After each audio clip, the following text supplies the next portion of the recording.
I've seen like a bigger globe with like starfish all over it. I thought maybe I could try to create my own. It was a little bit more challenging than I expected it to be. And it might be because I'm not really using the right kind of glue for this project.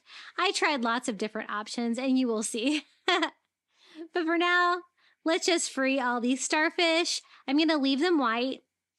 My first attempt was hot glue. And basically, I want to kind of stagger these all over. I got them all on there and they started falling off. So I was like, you know, the hot glue, the glass, this is never going to hold up. So I tried E6000 on it and I couldn't get that to work either. It was just too slippery the way I had it. So I'm going to try something I found at the Dollar Tree, this multi-purpose cement. I am determined I'm going to make this work. So a lot of you guys like it when I show you fails. So you're definitely going to see some fails here over and over on this DIY. So I put a little bit of that cement in the middle of all of our starfish.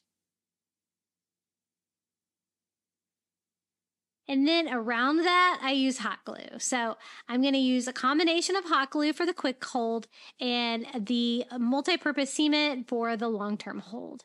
Now, I had this out in my Florida room for the past year, and it did hold up relatively well, but probably only from a trick that I'm going to do at the end. So that's what I do. I use the multi-purpose cement from the Dollar Tree in the middle, surrounding that with hot glue, and we're just going to glue these all around. This actually gives out a really cool pattern when you have it lit because you have like little starfish pattern like all over the walls. So it was worth doing, just a little tricky, trying to find a way to attach to the glass. Do you guys have any tips for that? Maybe I should have used sandpaper on the side of the glass a little bit to rough it up. Not sure. But this is how I kind of stagger them on there. I do one row along the bottom and then I do another row on the top. Stagger to the first one. I had it all on there. I still was unsure. So I said, you know what? I will just do like a little DIY fishnet to secure them all together, and it's going to add to the coastal feel as well. So I just wrap some Dollar Tree twine around in a row, tying them all together, and I do the same thing here for the bottom row. And making your own fishnet is pretty easy. So I have those two rows so I can start from those. Now I do another row like right in between. So I have a total of 3 that are going across.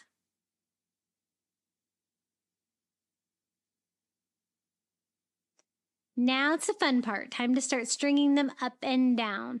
So I just tie that to the rope there, go underneath the middle one, tying that as I go, and I'm just going to keep doing that all the way around until I kind of have like a fishnet pattern. It wasn't what I originally intended, but I really thought this would reinforce it. And if any of the starfish decided they wanted to fall off, like they want to fall off for sure, the rope will secure them in place. And it worked. Eventually, right? Sometimes you see a project in your head and it just doesn't work out on paper like you think it's going to. But I just keep stringing rows, starting on the top, tying it off and going all the way down. And I even wrap it around. You can see on the bottom that I wrap it around to the other side, kind of giving a spiral pattern on the bottom. A little bit less cutting that way. And this is how it turned out with our starfish all over. A little addition of a fishing net just to help reinforce that because I didn't want those falling off anymore. Now to give a base for my candle, I'm just going to put in some Dollar Tree sand. Some of the white sand, doesn't really matter what kind. And then I'm just going to put a little votive candle down right inside. And this looks so cute when it is lit. It gives that great starfish pattern all around, but just a fun idea of something that you can do with those starfish. But again, a little challenging with the gluing them on part.